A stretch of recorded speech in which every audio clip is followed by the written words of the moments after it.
بسم الله الرحمن الرحيم اعوذ باللہ من الشیطان الرجیم بسم اللہ الرحمن الرحیم وبہ نستعین۔ الحمدللہ ہماری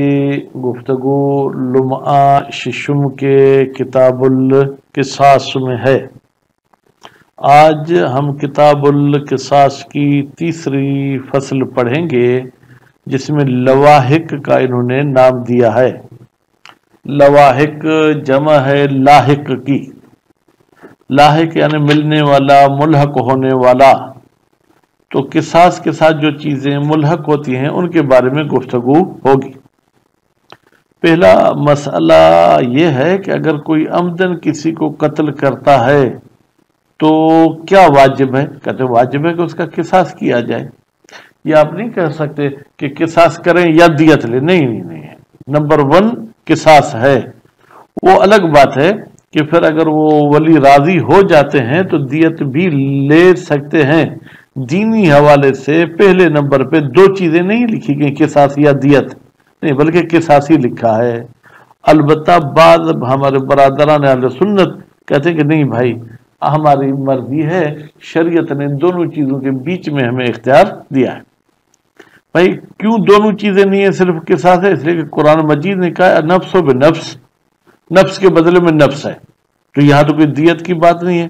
پھر دوسری جگہ پہ بھی قرآن مجید کہتا ہے کتب علیکم القصاص، کتب بمعنی فرض،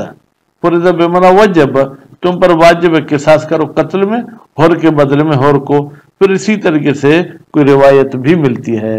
پس درجے اول پر قصاص ہے۔ پھر کہتے ہیں ہاں اگر قاتل اور اولیاء مقتول آپس میں صلح کر لیں دیت پر تو جائز ہے۔ یعنی شریعت نے قصاص کو کسی چیز پر معلق نہیں کیا، دیت کو صلح پر جو ہے کیا ہے وہ معلق کیا ہے۔ اچھا، یہ جو صلح کرتے ہیں کیا دیت سے زیادہ مقدار پہ کر سکتے ہیں؟ فرض کریں دیت 1 لاکھ ہے، 1.5 لاکھ پہ، کہتے ہیں ہاں زیادتی پہ اور کم پہ بھی کرنا چاہیں تو کر سکتے ہیں۔ اچھا، اب یہ دیت واجب کس پر ہوگی؟ کہتے ہیں دیت واجب ہوگی جناب جانی پر، اگر وہ میت کے ولی اس کا تقاضا کریں۔ کیا واجب ہے یا واجب نہیں؟ کہتے ہیں ایک لحاظ سے ہم کہیں گے واجب ہے۔ کیوں؟ دیت دے گا تو اس سے جان بچے گی، جان بچانا واجب ہے، بس ہر وہ چیز جو جان بچانے کا سبب ہے وہ بھی واجب ہے، تو نتیجے میں دیت بھی واجب ہوگی۔ اس کے بعد پھر فرماتے ہیں کہ اگر کوئی انسان کسی اعضاء میں سے کسی ایک عضو کو نقصان پہنچاتا ہے اور وہ بندہ مر گیا، اب ہمیں اشتباہ ہو رہا ہے کہ آیا اس عضو کے نقصان کی وجہ سے مرا ہے یا کسی اور وجہ سے مرا ہے، تو کیونکہ شک ہو رہا ہے اس کے موت کے سبب میں، لہذا قصاص نہیں ہوگا۔ اچھا، پھر ایک قصاص کے حوالے سے مستحب بات بتاتے ہیں کہ جب قصاص کرنا چاہتے ہیں تو مستحب ہے کہ آپ 2 شاہد وہاں پر جو ہے کیا ہے جناب لے آئیں، اس لیے کہ ممکن ہے کہ کل وہ جو ہے کیا وہ جناب ولی مقتول کہے کہ نہیں ہم نے قصاص نہیں کیا تھا، تو خاص طور پر جس کا قصاص ہو رہا ہے وہ شاہد لے آئے، کیونکہ اس کے نفع کی بات ہے۔ اس کے بعد پھر فرماتے ہیں کہ جناب جس آلے کے ساتھ قصاص کر رہے ہیں اس کو پہلے جو چیک صحیح کر لیں کہ کہیں اس پر زہر وغیرہ تو انہوں نے نہیں لگایا، کیونکہ زہر کی وجہ سے بھی وہ بندہ قتل ہو سکتا ہے۔ تو اب اگر زہر تھا اور اس کے ساتھ قصاص کیا گیا تو جس نے قصاص کیا ہے وہ پھر ضامن ہے اس مقتول کا، یعنی یا تو پھر اس کا بھی قصاص کریں یا پھر اس کے دیت کے حوالے سے کوئی بات چیت کریں۔ تو ابھی ہم قصاص کرنا کھو لا احد الامرین، ایسا نہیں ہے کہ 2 باتوں میں سے کوئی ایک واجب ہے، یعنی یا کہیں میں نے دیت والقصاص، دیت واجب ہے یا قصاص واجب ہے، کما زعمہ،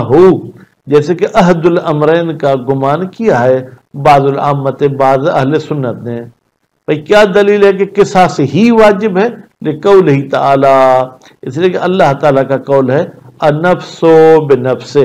نفس کے بدلے میں نفس ہے، اور پھر دوسری جگہ پہ اللہ تعالیٰ فرماتا ہے کتب بمعنی فرض علیکم القصاص، تو پر قصاص کو واجب کیا گیا ہے قتل میں، ہر کے بدلے میں قتل ہوگا۔ الآیت یعنی بھائی اس آیت کے آگے بھی کچھ الفاظ ہیں، ہم یہیں تک اکتفا کرتے ہیں۔ وہ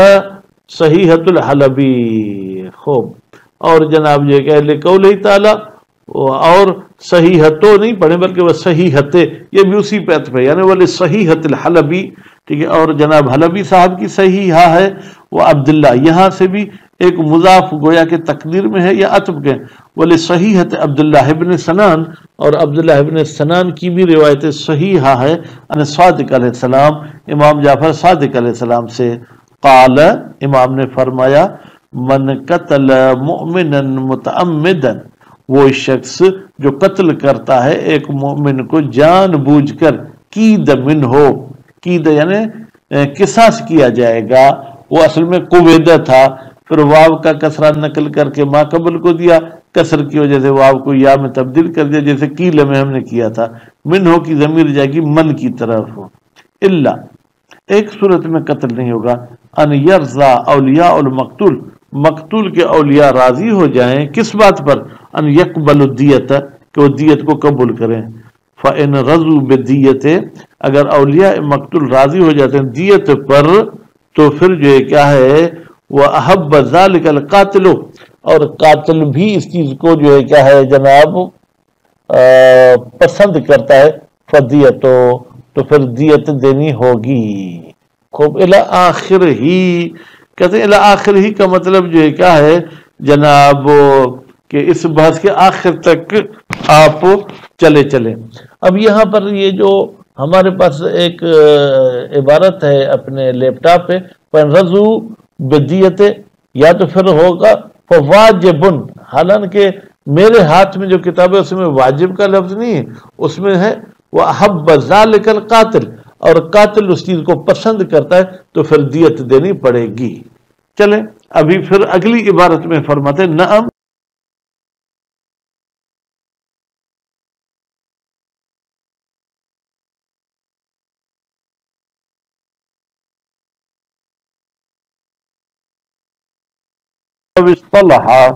اگر یہ دونوں آپس میں صلح کر لیتے ہیں، کون؟ قاتل اور ولی مقتول علی دیت پر، جاز، تو ان کی صلح کرنا کیا ہے؟ جائز ہے، للخبر، اس لیے کہ ہمارے پاس حدیث موجود ہے، کون سی؟ صحیح ہے عبداللہ ابن سنان،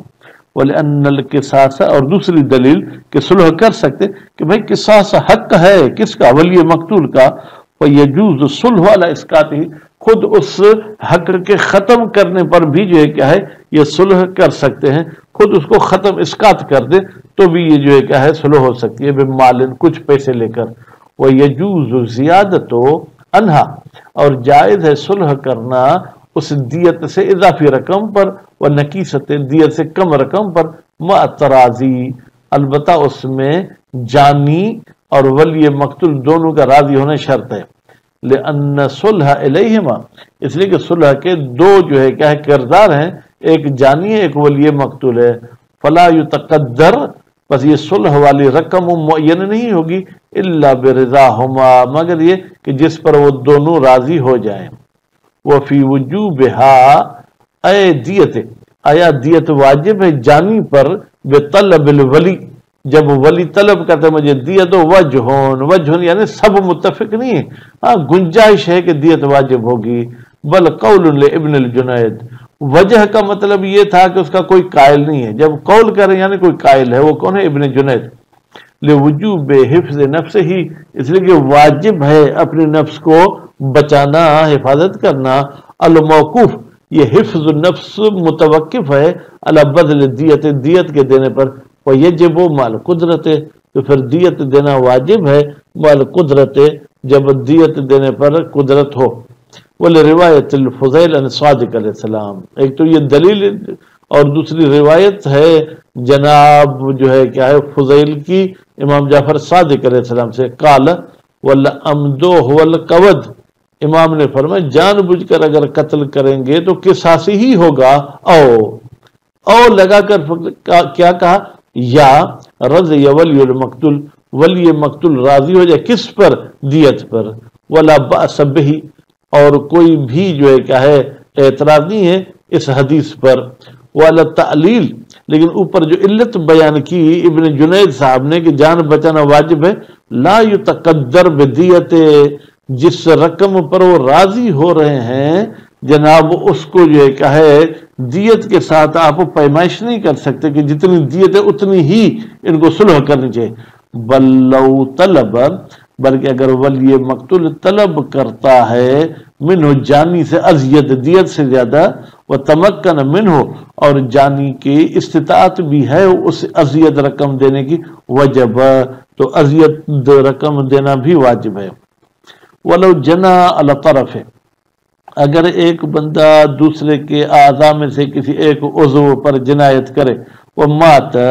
اور جس کے عضو کو نقصان پہنچایا گیا وہ مر گیا، واشتبہ استناد الموت الی الجنایت، اور اشتباہ ہو گیا کہ یہ موت اس جنایت کی وجہ سے ہوا یا کسی اور وجہ سے، فلا قصاص فی النفس، تو یہاں پر عضو کو جس نے نقصان پہنچایا تھا اس کو آپ قتل نہیں کر سکتے قصاص کی بنیاد پر، لشک کے فی سبب ہی، لیکن موت کے سبب میں شک ہے، بل فی طرف خاصہ، بلکہ قصاص صرف عضو میں کریں گے، اس نے ہاتھ کاٹا تھا اس کا بھی ہاتھ کاٹیں گے۔ اب مستحبات کی طرف چلتے ہیں، وہ مستحب ہے احضار شاہدین، دو شاہدوں کو حاضر کرنا، عند الاستیفاء، جب قصاص حاصل کیا جا رہا ہے، یا تو یوں کہیں جب دیت بھی لی جا رہی ہے، کیوں؟ احتیاطاً فی ایقاعہ علی الوجہ المعتبر، تاکہ ہم احتیاط کر سکیں کہ وہ قصاص واقع ہوا ہے جس طریقے سے وہ قصاص کرنا چاہیے تھا، وللمنع، اور شاہدوں کے حاضر کرنے کا دوسرا سبب یہ کہ ہم منع کر سکیں کس کو؟ من حصول الاختلاف فی الاستیفاء، جب اختلاف حاصل ہو کہ آیا قصاص لیا تھا یا نہیں، بس اگر دو شاہد ہوں گے تو پھر ہم ان کو منع کریں گے کہ آپ انکار نہیں کر سکتے بلکہ ہو گیا تھا قصاص، فینکرہ الولی، تو پھر ولی جو ہے کیا وہ انکار کرتا ہے قصاص کا، فیدفع بالبینۃ، تو اس انکار کا دفاع کیا جائے گا اس بینہ کے ذریعے سے، وتعتبر الآلۃ، جس آلہ کے ساتھ قصاص کیا جائے گا، تعتبر، اس کا امتحان لیا جائے گا، اس کی ٹیسٹ کی جائے گی، اے تختبر، ٹیسٹ کی جائے گی، بوجہ یظہر حالها، اس طریقے سے کہ اس آلے کی حالت ہمارے لیے ظاہر ہو جائے، کس لحاظ سے کہ زہر آلو تو نہیں، حذرا من ان یکون قد وضع المستوفی فیہا، ڈرتے ہوئے کہ کہیں قصاص کرنے والے نے نہ رکھا ہو فیہا، اس آلے میں، السم، زہر، وخصوصاً فی طرف، اور خاص طور پر جب کسی عضو کا قصاص کر رہے ہیں، لأن البقاء معه مطلوب، اس لیے کہ اس طرف پر قصاص کرنے کے بعد بھی ہم چاہتے ہیں کہ جس سے قصاص کیا وہ باقی رہے، مرے نہیں، وسم ینافی ہے، اور زہر جو ہے کیا بقا کے ساتھ منافات رکھتا ہے اکثر اوقات، فلو حصل منها اے من الآلۃ المختص بها فی طرف جنایت، اگر حاصل ہو جائے اس آلے کے ذریعے، کون سا آلہ؟ المختص بها، جس کے ذریعے قصاص کیا گیا تھا کسی کے عضو میں، جنایت حاصل ہو جائے سم زہر کی وجہ سے، ضمن المختص، تو قصاص کرنے والا ضامن ہے، ان علم بہی، اگر اس کو علم تھا کہ یہ تلوار زہر آلود ہے، ولو کان القصاص فی نفس، اچھا اگر قصاص کرنا یہی ہے کہ ہم اس کو مارنا چاہتے پھر زہر بھی لگا لیں تو، فرماتے اسا، تو زہر لگانے سے یہ گنہگار تو ہوگا، واستوفا، لیکن اس نے اپنا قصاص لے لیا، ولا شیء علیہ، اس پر کوئی ضمانت وغیرہ نہیں ہوگی، طرف میں تو بچانا تھا، یہاں تو بچانا نہیں ہے، ویسے ہی مارنا ہے، تو گرتی ہوئی دیوار کو ایک دھکا اور دو۔ تو اس حوالے سے آج کے درس میں آپ نے یہ پڑھا کہ جس آلے کے ساتھ قصاص کیا جائے گا اس کی ٹیسٹ کرنی چاہیے کہ کہیں زہر آلو تو نہیں ہے۔ اب پھر آگے پڑھیں گے کہ قصاص کون سے آلے کے ساتھ کیا جائے۔ صلی اللہ علیہ محمد و آل محمد۔